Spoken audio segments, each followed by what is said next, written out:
The MSI GE66 gaming laptop has a good combination of things that make a gaming laptop perform great, so just how well does it run in games? I've tested 21 different games at all setting levels, and compared it against some other laptops to find out. And I've also got a little giveaway, more on that later in the video. I've got the highest end GE66 here, but it is available with different specs. You can find examples and updated prices linked in the description. The MSI Dragon Center software lets you select between different performance modes. I've used the highest performance mode with Cooler Boost enabled, which maxes the fan speed for best results. The software also lets you disable Optimus, which will give us a performance boost. However, there's no G-Sync. By default, Max-Q Dynamic Boost is enabled, meaning the GPU can boost higher when the CPU doesn't need the power. I was seeing up to 105 watts. We'll only be covering gaming performance in this video, so if you're new, then get subscribed for the upcoming thermal testing and full review videos. Let's start out by going through all 21 games at all setting levels, then afterwards we'll see how other laptops compare. I've tested the new Marvel Avengers game as it's been getting a lot of attention lately. It's still in beta, so the performance will probably improve over what we're seeing here. The performance would also vary a fair bit based on what character you're playing as. In my testing near the start of the game, there are plenty of explosions and various effects which may explain the 1% lows. Either way though, it was still definitely very playable, which you'd expect with this level of hardware. Red Dead Redemption 2 was tested using the game's built-in benchmark tool, and it's close to 60 FPS at ultra settings, which is a very good result for a laptop. Most mid-range options are in the 40 range for comparison. Battlefield 5 was tested in campaign mode, and the performance at ultra settings is one of the best I've ever seen from any gaming laptop. We'll see how other laptops compare in this game and others a bit later. Control was tested with and without RTX enabled. I've got the results with RTX off in purple, RTX on in the green bars, which was much worse but still fairly playable, then RTX on with DLSS enabled as shown by the red bars, which was running much better while also looking good. Shadow of the Tomb Raider was tested with the built-in benchmark, and again some of the best results I've ever seen out of any gaming laptop, but we'll see how other laptops compare in this title soon. Apex Legends was tested with either all settings at maximum or all settings at the lowest possible values, as it doesn't have predefined setting presets. Minimum settings was getting use out of the 300Hz screen, and it was still running well maxed out. Call of Duty Modern Warfare was tested in campaign mode, with either max or min settings for the same reason. The difference isn't as big between the levels here, but it's still running around 100 FPS with max settings. Fortnite was tested with the replay feature, and medium settings were getting higher average FPS than the screen's refresh rate, while low settings would push even the 1% low near this. And of course, no issues playing at max settings. CSGO was tested with the Euletical FPS benchmark, and this game sees big improvements with Optimus disabled compared to other laptops that are stuck with it. 500 FPS at minimum settings is an extremely good result for a laptop. Dota 2 wasn't much different compared to far lower spec machines, so let's keep on moving. Overwatch is another less demanding game and was tested in the practice range. No issues hitting the 300 FPS frame cap between low and high settings. Rainbow Six Siege was tested with the built-in benchmark using Vulkan. There wasn't much difference in average FPS between high and ultra settings. Meanwhile, the averages at medium and below would better utilize the 300Hz display. Metro Exodus was tested using the built-in benchmark. Most parts of the game perform a fair bit better than this, so don't take these results as a good indication of what to expect throughout the entire game. It's more of a worst case. The Division 2 was also tested with the built-in benchmark. Near 100 FPS at ultra is a very good result for a laptop, though not too surprising given the other results we've seen so far. Monster Hunter World was tested running through the main town, and I had no issues with the highest setting preset. It felt quite smooth, and the 1% low wasn't that far behind the average, which is always good to see. Borderlands 3 was tested using the game's built-in benchmark, and once more, great results from a gaming laptop. Generally, I think making it to 60 FPS at max is a good result here, but we're passing that no problems with this one. Ghost Recon Breakpoint was also tested with the benchmark tool, and again, excellent results for this test. It's another where 60 FPS at ultimate is considered quite good. Assassin's Creed Odyssey is another that was tested with the game's benchmark.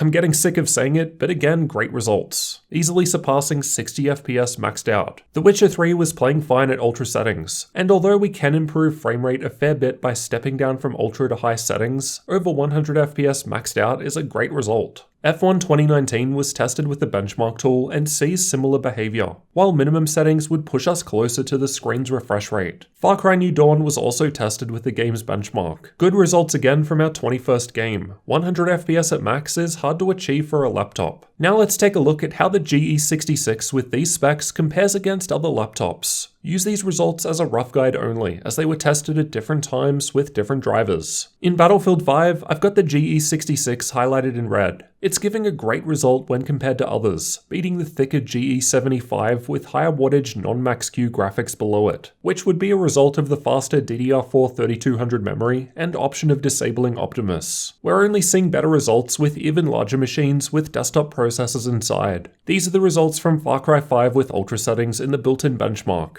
Again, the GE66 is doing extremely well here, actually offering the best 1% lows out of all laptops shown here. And again, not far behind the much chunkier and more expensive options. Shadow of the Tomb Raider was also tested with the game's benchmark tool. And again, the GE66 is in the same position in relation to the other machines tested, near the top and only behind the thicker, more expensive options. Again, the fact that it's ahead of the GE75, which is thicker and has a higher wattage GPU, really goes to show the benefits of being able to disable Optimus. Overall, the gaming performance from MSI's GE66 is excellent, though this is the highest spec version of it. But even with lower specs, I'd still expect it to stack up well against others with similar hardware based on what we're seeing here. The combination of faster memory, option of disabling Optimus, and max-Q dynamic boost allows this thing to run very well in games. Here are the screen response time results for the 1080p 300Hz screen in my unit. The average grey-to-grey response time was 7.4 milliseconds, so not too bad, but not ideal to get the most out of a 300Hz panel. When we look at how it compares against others, the Asus Zephyrus Duo 15 uses the same panel but has faster response time. And this is because that one lets you enable overdrive. Other MSI laptops offer this, but the GE66 does not, which is why it's not also around 3 milliseconds. Alright, now for the giveaway. MSI have sent over 3 loot boxes for me to give out. As these need to be shipped to winners, this competition will only be open to my Australian viewers. Details on entering can be found on my Twitter page in the pinned tweet. There's a link to it in the video description, so good luck if you enter.